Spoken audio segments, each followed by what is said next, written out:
Bonjour, je me présente, en fait, mon nom c'est Élie, je suis franchisée et entraîneur chez Cardiopreneur, je porte fièrement mon chandail.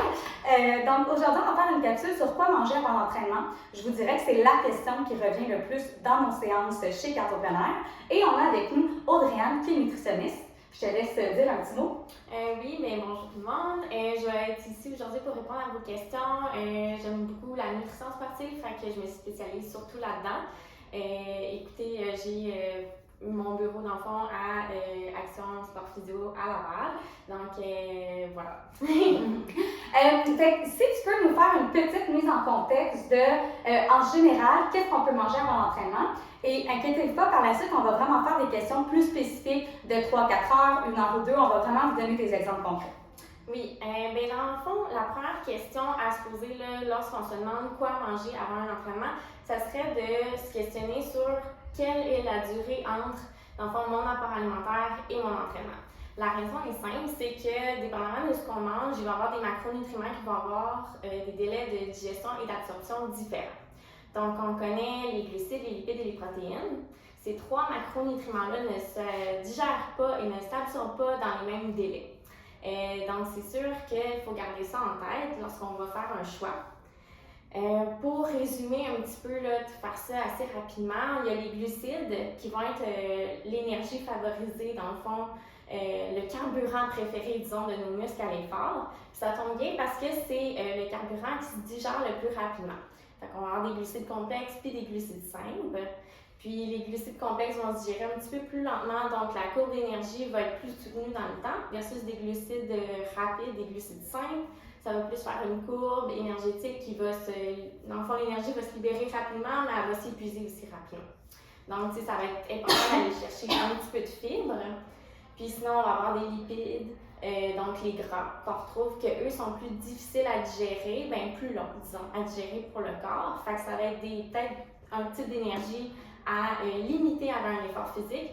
Et finalement, il y a les protéines comme la majorité des gens les connaissent, donc on va en retrouver dans les produits laitiers, les viandes, les œufs, les légumineuses, le tofu. Puis ça peut être une bonne source à ajouter avant un effort, ça va dépendre de la durée. Donc on va donner des petits exemples pour vous éclaircir le tout, là. La première question, en fait, si on veut vraiment se situer dans le temps avant les entraînements, donc par exemple, votre entraînement, il est on va dire 17 heures, et vous avez comme projet de dîner à 13 heures. Donc ça veut dire 3-4 heures avant votre entraînement. Qu'est-ce qu'on peut manger concrètement? En fait, je vous amènerais à imaginer l'assiette qui est sur le guide alimentaire canadien. Donc, on retrouve la moitié de légumes dans l'assiette, un quart de féculents, donc du riz, des pommes de terre, quinoa, des pâtes, peu importe, du pain. Puis après ça, le dernier quart va être aux protéines. Mais si on s'entraîne dans une journée un petit peu plus tard, ça peut être juste intéressant d'augmenter le niveau de féculents dans l'assiette, puis de s'assurer d'avoir un repas un petit peu plus léger, donc avec un petit peu moins de lipides, mais quand même de garder une bonne source de protéines. Les légumes restent importants, c'est juste d'augmenter les féculents dans l'assiette. Je vous donne un exemple, en fait, et ça, c'est toujours par rapport à mon vécu. J'ai toujours pensé qu'une salade de poulet, salade César, le classique, allait être vraiment l'idéal pour avant mes entraînements. J'ai vite réalisé que je manquais d'énergie pendant mon entraînement. Donc, ce que j'ai ajouté, en fait, c'est du riz ou du quinoa dans ma salade directement. Comme exactement ce que Audrey-Anne vous a dit comme conseil, ça donne vraiment un repas plus complet et plus équilibré. Donc, ça me donne plus d'énergie. Sinon, en fait, si on veut s'entraîner à 17 heures et qu'on a dîné normalement vers 11 heures au midi, mais qu'on veut prendre une petite collation 1 heure ou 2 avant notre entraînement, à quoi ça peut ressembler? Dans le fond, on va vouloir aller chercher une source de protéines parce que les protéines se digèrent un petit peu plus lentement, fait que ça va nous permettre d'avoir un effet de satiété un petit peu plus longtemps. Puis, évidemment, une source de glucides. Fait que qu'est-ce qui pourrait être un bon exemple de ça? Écoutez, ça pourrait être un petit yogourt avec granola puis des fruits dedans. Ça pourrait être un smoothie léger. Pas trop de protéines, juste d'en mettre un petit peu. Fait que ça peut être d'ajouter du yogourt dans notre smoothie, de mettre des fruits, de diluer le tout, soit avec un lait végétal ou ça peut être même du jus si jamais vous n'avez pas beaucoup de fruits à la maison. Puis, vous pouvez ajouter un petit peu de fibres là, avec des flocons d'avoine. Donc ça peut être une option facile. Sinon, comme j'ai dit, yogourt granola, il y a plein d'options possibles. L'idéal, c'est de trouver une option qui fonctionne pour vous. Là. Pour revenir en fait à mes exemples, pour ma part, ce que je fais en fait, c'est que je prépare des pains en banane à chaque semaine. Et dans ces pains en banane-là, je mets toujours justement une petite source de protéines, donc du lait. Ça peut être du lait d'amande ou du lait de vache. Et je mets aussi ma compote de pommes maison que je fais qui remplace mon sucre. Donc comme ça, je crois que ça vient vraiment faire une bonne collation. Et j'ajoute souvent en fait soit une banane ou une pomme, donc pour compléter mon pain en banane.